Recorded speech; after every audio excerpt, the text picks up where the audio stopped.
DC Multiverse! How's it going, super friends? Welcome back to the channel. Today, courtesy of McFarlane Toys, we will be reviewing two Lex Luthor action figures, the New 52 Power Suit and the Darkseid War version. The packaging for all these is going to be the same as the rest, as I always say, black, white, and blue. Big window in the front. The side of each of their packaging reveals exactly who is on the inside, just in case you didn't know. And then the back of the packaging reveals what the trading card for each figure is going to look like, with a fantastic piece of action figure photography and other figures that you can buy in Todd McFarlane's DC Multiverse action figure series. But really, we all came here to see them like this, out of their packaging. Darkseid War Darkseid, sitting on his throne, with trading card. Here's what this one looks like up close. That has some fantastic action figure photography.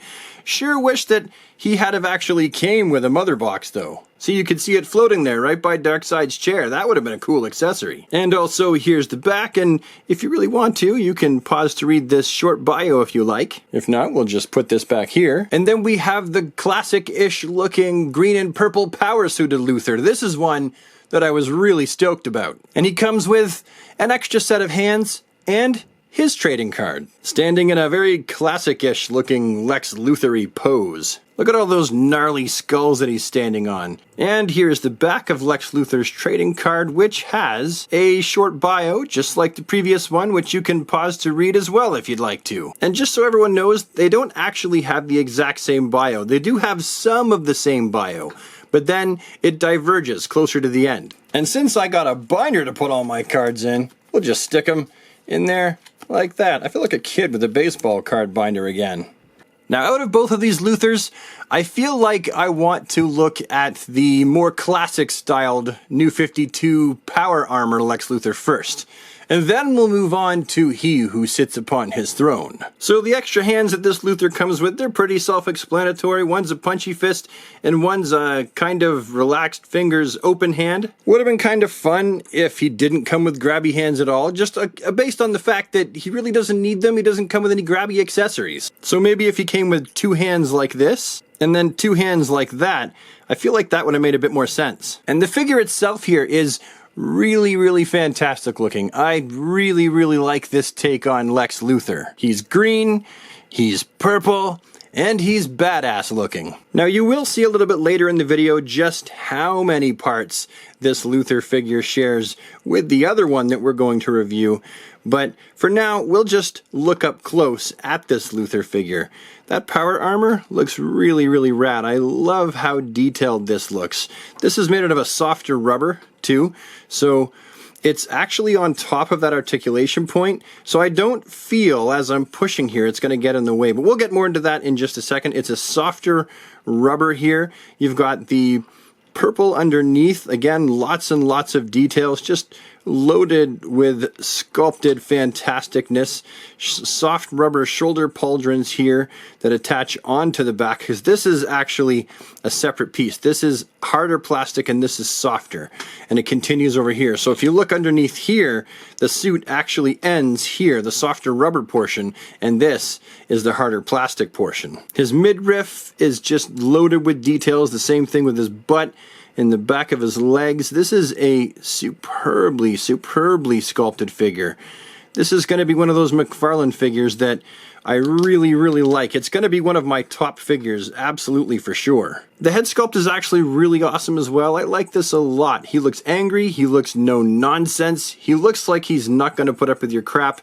This looks like Lex Luthor. I like this a lot. I will say though, I really am not keen with the eyes looking off to one way. I'd rather they were just looking straight, rather than Luthor always having to give the side eye. But nonetheless, it still is a very cool looking figure indeed. Like I said, it's probably going to be one of my favorite McFarlane Toys figures. Next we have He Who Sits Upon His Throne, the Darkseid War version of Lex Luthor. Kind of. In Darkseid War, he actually looked like this during all of the, the action. But then in the very end, there were a few panels with this version of Lex. It's a possible future that never actually came to pass. I mean, yes, He did more or less wear armor that looked like this during the Rebirth era, during the beginning of Rebirth.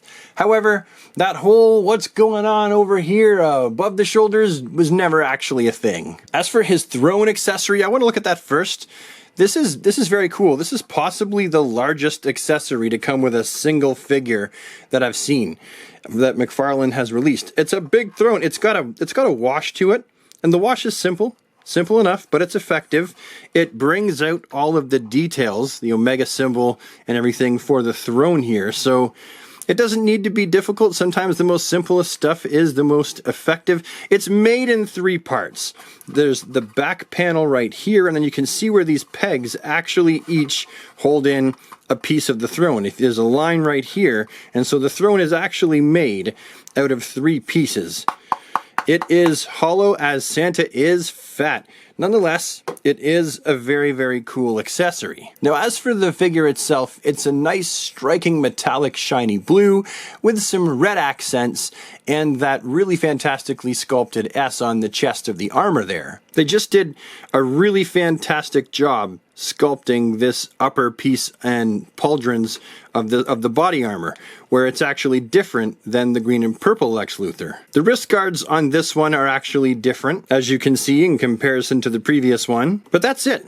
Aside from the shoulders and chest and the wrist pauldrons, I actually can't see any other difference in the bodies of these figures. And that's okay. I mean, there is a time and place for reusing parts, and you really can't tell. It doesn't really make that big of a difference because the blue is so striking that all those details are gobbled up with the blue. And seeing this figure really gives me hope they will do one more release of it with a regular Lex Luthor head and then a red Superman cape in the back. Because if you remember, if you read the comic books, he actually came into possession of the New 52 Superman's indestructible cape. As for this Lex's head sculpt, it's actually really good.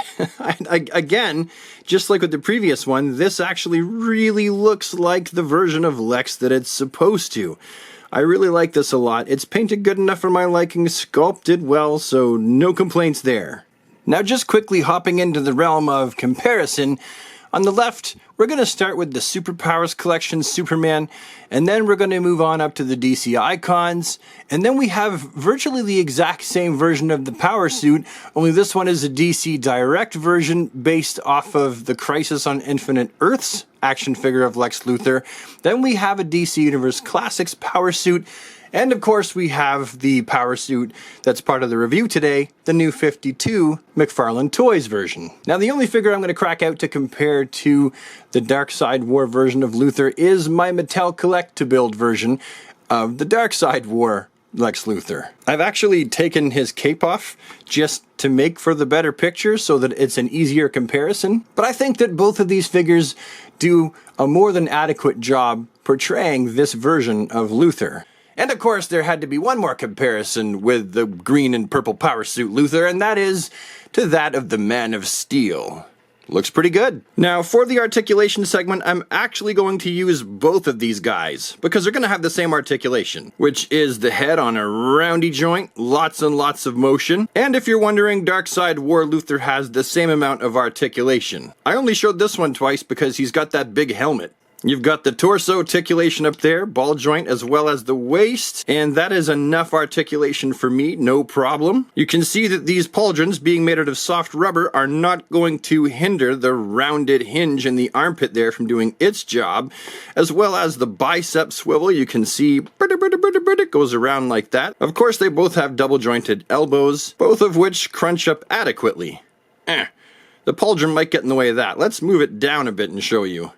So it can crunch right up. I could put his arm behind his back and say, "Say, uncle!" And of course the wrists have the rounded hinge that clicks into place, and it's on a peg with swivelly rotatey properties. And what about down here? Well, we know exactly what he's going to have because they all got this. For both of them, there's a huge range of motion there. Absolutely fantastic. And they both have ample rotation in place of a thigh cut. Of course, they've got double jointed knees and rounded ball hinge ankle pivots with toe articulation. So for me, definitely a satisfactory amount of articulation, for sure. So now the real question at this point is What do I think about these two Lexes?